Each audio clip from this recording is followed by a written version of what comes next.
اس واسطے اپنی عقل کی کمر باندھ کر اور ہوشیار ہو کر اس فضل کی کامل امید رکھو جو یسوع مسیح کے ظہور کے وقت تم پر ہونے والا ہے، اور فرما بردار فرزند ہو کر اپنی جہالت کے زمانہ کی پرانی خواہشوں کے تابع نہ بنو، بلکہ جس طرح تمہارا بلانے والا پاک ہے اسی طرح تم بھی اپنے سارے چال چلن میں پاک بنو، کیونکہ لکھا ہے کہ پاک ہو اس لیے کہ میں پاک ہوں۔ اور جبکہ تم باپ کہہ کر اس سے دعا کرتے ہو جو ہر ایک کے کام کے موافق بغیر طرفداری کے انصاف کرتا ہے،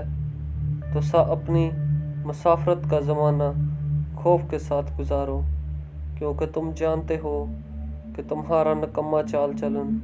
جو باپ دادا سے چلا آتا ہے، اس سے تمہاری خلاصی فانی چیزوں یعنی سونے چاندی کے ذریعہ سے نہیں ہوئی،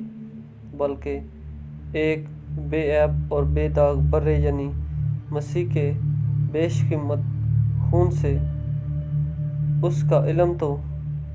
بنائی عالم سے بیشتر سے تھا، مگر ظہور اخیر زمانہ میں تمہاری خاطر ہوا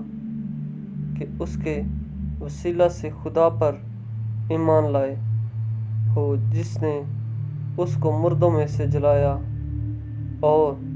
جلال بخشا، تاکہ تمہارا ایمان اور امید خدا پر ہو، چونکہ تم نے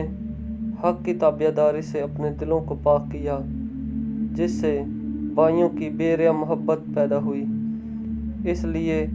دل و جان سے آپس میں محبت رکھو، کیونکہ تم فانی تخم سے نہیں بلکہ غیر فانی سے خدا کے کلام کے وسیلہ سے جو زندہ اور قائم ہے نئے سرے سے پیدا ہوئے ہو۔ چنانچہ ہر بشر گھاس کی مانند ہے، اور اس کی ساری شان شوکت گھاس کے پھول کی مانند۔ گھاس تو سوکھ جاتی ہے اور پھول گر جاتا ہے، لیکن خداوند کا کلام ابد تک قائم رہے گا۔ یہ وہی خوشخبری کا کلام ہے جو تمہیں سنایا گیا تھا۔ آمین۔ پہلا پطرس پہلا باب 13 آیت سے 25 آیت تک۔